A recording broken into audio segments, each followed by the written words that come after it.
With search query level bidding, you can target searches with your Google Shopping campaigns. I've mentioned it a couple of times in this course that it is possible but hard. And this is probably the tactic that has had the biggest impact on my shopping campaigns for as long as I've been working with them. So if this is so valuable, why did I keep it hidden until so far in the course? Well, they aren't super easy to set up correctly. And the few times I have taught this to new advertisers, I've seen them make a couple of mistakes that caused this tactic not to work properly. But by now, we're already in the advanced module of this course. You should have the basics down and you're ready to take advantage of this. So this search query level bidding, where will this affect our optimization? So if we take a look at a pyramid, we see that it will actually target the very foundational level. It will help us to improve our account structure. How does it actually work? So remember, in Google Shopping, you can choose which keywords you want to appear for, but you are able to choose the ones you don't want to appear for. So this might sound a little cryptic. How does this work in practice? Well, you're gonna set up multiple campaigns with the exact same products, and then they're gonna be different based on the negative keywords that they have. So each campaign is gonna have a different set of negative keywords and a different max CPC based on the value of actually the search query that you're targeting. So this is used most commonly to split branded search queries from generic search queries. And it works like this. So you have campaign 1, which will target generic search queries, and another one which will target branded search queries. So as I said, these will be 2 campaigns with the exact same products, but a generic campaign has brand, as that brand name as a negative keyword. And then that branded campaign has a higher max CPC. And that way, one campaign targets the branded searches and the other targets the generic searches.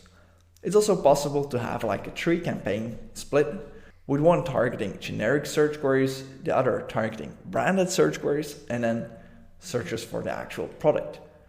This looks like this. So you will have 3 campaigns with the same products. The generic campaign will have the brand name and the product names as negative keywords. The branded campaign has the product names as negative keywords, and then the product campaign doesn't have any negative keywords, but it has the highest max CPC.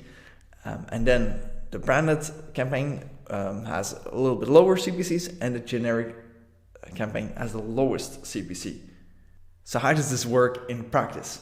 Well, you need identical campaigns. And identical means the same products, the same settings, the same bid adjustments, everything the same, but with 3 key differences. You will have different negative keywords, you will have different max CPCs, and you will have a different campaign priority. And you actually know most of these. You know what negative keywords are and how to use them. You know about bidding and setting different bids. But this campaign priority, it's actually the new, it's a setting in the Google Shopping, and it's the new part and the thing we'll focus most on in this lesson. So here we're in Google Ads, and I've got an example for you. So this is a campaign, 2 campaigns that target the same brand, but the top one that targets branded search queries, and the bottom one non-branded search queries. So as I said, these campaigns are identical. If we take a look at clicks, they're more or less the same. The click-through rate is a lot higher for the branded campaign than for the non-branded campaign, about twice as high. The average CPC, it's actually about 30% higher in the branded campaign than the non-branded campaign. The cost is also a little bit higher. But if we look here at the conversion value, we see that this campaign makes about 5 times in revenue for every dollar we put into, or every euro we put into ads. But here, actually, the return is a lot lower. It's about 165 euros for 100 in spend, which isn't really good enough. So you can see this is the big difference between those campaigns. And that's because those branded search queries, they're a lot more targeted. People know what they're looking for, so they're a lot more motivated to buy. And then to me, like the most important part is here, that last column, the search impression share. So because I know And we can see from these results that these branded search queries for this specific brand, because it's not true for all brands, are so valuable. I want to maximize this one. So here we're at 98%, so we're almost at 100%. And here we're only at 55%, and that's probably still a bit too high. So imagine that right now we're able to choose which percentage we want to hit, because we can change the actual max CPC of these campaigns. But so here we set something low, and here we set it, pretty high. Imagine that we were using only one campaign. That means that we'd have to bid.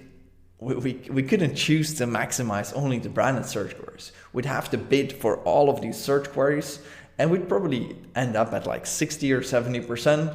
The overall cost would be a lot higher, and we'd have like a mix of those two campaigns. And without being clear how much more valuable these branded search queries actually are. And this is actually something that's true if you have like a third campaign as well. If you have a third campaign that targets, for example, product searches, what usually ends up happening is that you want to maximize those product searches, then bidding okay for these branded queries, and then seeing what happens. Sometimes non-branded campaigns do well and they convert well at a low cost. Sometimes they don't. So this is something that you'll have to explore yourself. So I hope by now it's clear that this campaign and this type of setup can really help take your campaigns to the next level. But the first question to ask is whether you really need this. Do you have branded traffic and non-branded traffic? Do you maybe have product searches? I know, or maybe it's not about brand versus non-brand, but it's about more specific, more longer tail search queries. So it's important to think about like how you can benefit from this. And it's usually also worth starting with 2 campaigns and then later expand to 3. Because as I said, sometimes people make mistakes with it. So it's better to start simple with 2 and then expand to 3, which will be a lot easier than having a campaign with 3 set up and then like trying to figure out where it's going wrong. To show you how to set this up in your campaign, I've created this bit of case study / tutorial, and it's about Bellroy. Bellroy is one of my favorite brands. They create beautiful products, and I've had many wallets from them. So I wanted to take them as an example in this class. So we're going to set up their shopping campaigns, and right now they only have one shopping campaign, which is Shopping Wallets US. That's what they call it. And in this campaign, they see searches coming in for Bellroy wallets and for leather wallets. And they kind of know that, the search intent is very different from the people looking for the brand versus somebody looking for leather wallets. So they want to break these 2 campaigns out of this one. So here's how we'll do it. We'll duplicate the old campaign and we'll call that new campaign Shopping Wallets B. B standing for branded. We'll rename the old one to Shopping Wallets NB. NB for non-branded.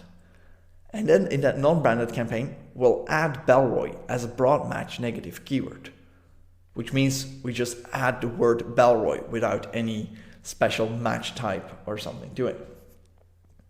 Also in the non-branding campaign, we change the max CPCs from 75 cents to 30 cents. So we're gonna bid a lot lower.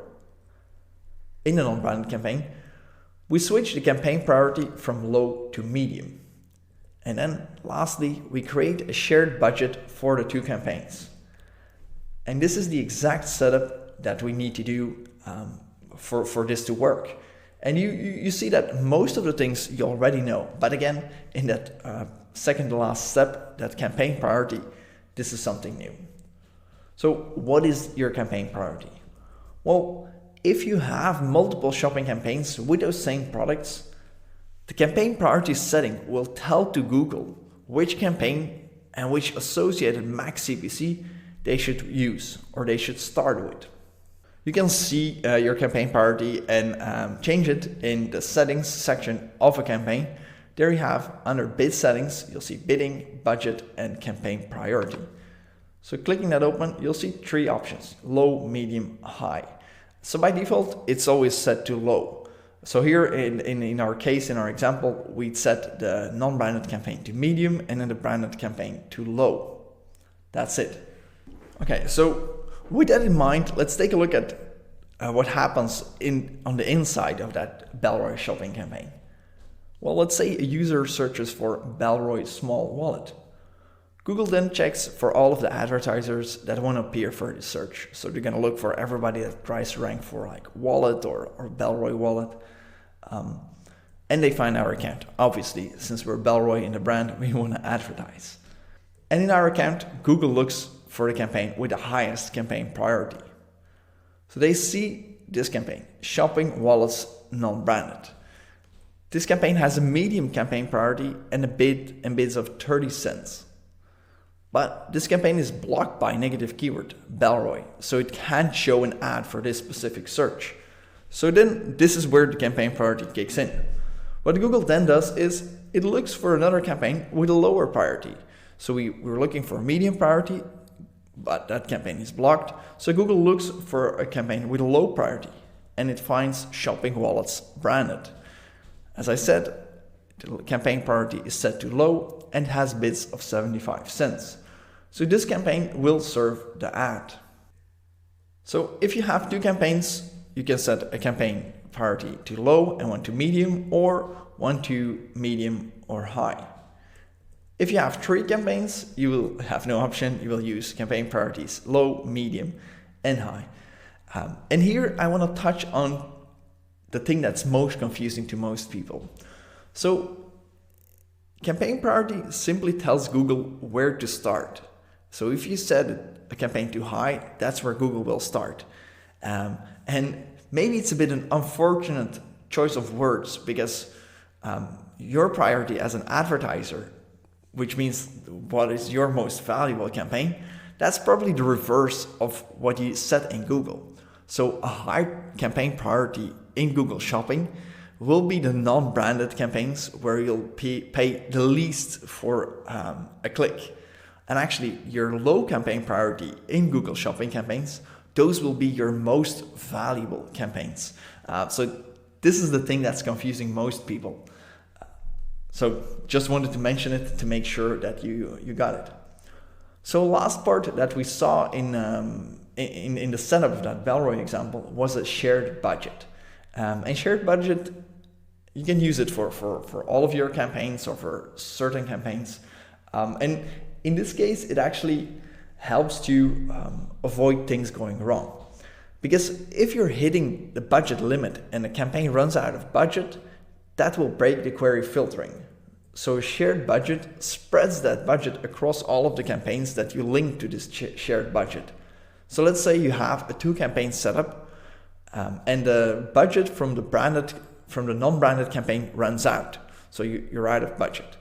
Well, then Google will start serving, Google won't regard the campaign priority anymore and will just start serving all of the ads from that branded campaign. But usually the CPCs in a branded campaign are a lot higher. So what will end up happening is you'll start paying a lot more for generic searches. So to avoid this, just put them on a shared budget. And then if the shared budget runs out, both of your campaigns will simply stop serving, which is what you need. I have two more examples to help you really grasp this concept. So we have a brand called Wooder Sunglasses. This is a fictional brand, but I made it up. They sell wooden sunglasses. So they went from having one shopping campaign with all of their products to two campaigns, one targeting the branded searches and one targeting non-branded searches. And they've maximized their branded searches and they're close to 100% impression share. So they know they can't grow that part. But for their non-branded searches, they're only at about 10% of the impressions. And the campaign isn't profitable. They can't raise the budget because the campaign isn't profitable and they would just raise the budget and lose more money. But digging again into their search report, they see that there are searches coming in for sunglasses or men's sunglasses, but also for wooden sunglasses, bamboo sunglasses, zebra wood sunglasses. And they know and they feel like intuitively that these search queries are a lot more valuable for them than generic ones like sunglasses. So what they want to do is they want to go to 3 campaign structure, where they have one campaign targeting those specific search queries, one targeting their branded search queries, and then another one catch all with a very low CPC. So here's how they can do it. First, they're going to set up their very generic, very broad campaign. And this campaign will have a high campaign priority, a low CPC, and negative keywords. It will have the brand, and then specific keywords like wood, bamboo, zebra wood. And because they don't want this campaign to serve these search queries, they want to target these specific search queries with their second campaign. And it's called shopping sunglasses specific. And this campaign has medium campaign priority, a higher CPC, and as negative keywords, it has only the brand. And then this shopping sunglasses brand, it doesn't have any negative keywords. It has a low campaign priority and a high CPC. So this way, they can achieve and they can start testing what if they really lower those very, very generic and broad ones, and they start bidding a bit more aggressively for those keywords that are looking for specifically wooden products. Maybe that makes sense for them, and they can slowly increase their budget and increase the number of sales they get this way. Another 3 campaign example from Nike, and we're gonna set up a campaign for their shoes. So first, we're gonna target all the non-branded search queries. This campaign will be a high campaign priority, low CPC, and negative keywords will be Nike, Free, and Pegasus. These last 2 are product names from their running shoes. Then we have a branded campaign, and this has a medium campaign priority, a little bit of a higher CPC, and as negative keywords, the 2 product names, Free and Pegasus. And then we have a third one, which targets the product search queries with a low campaign priority, with the highest CPC and no negative keywords. And this is, for example, a campaign that I use for one of my clients. They're not selling shoes, they're selling a different product. But this last one, this campaign that targets the products, we really have high CPCs. We put the CPCs up to $5 because we know that any searches we get there are super valuable, and we don't get that many. It maybe gets only like 20, 25 clicks per month, but we know that the searches we get there are very, very likely to convert into a good customer. So this was a pretty theoretical lesson because it's really important to grasp like the importance. And by now you already know how to set up campaigns and how to do everything. So I wanted to take the time to go through a lot of examples to show you actually what's happening behind the scenes. So I would suggest to just give it a try and see what happens.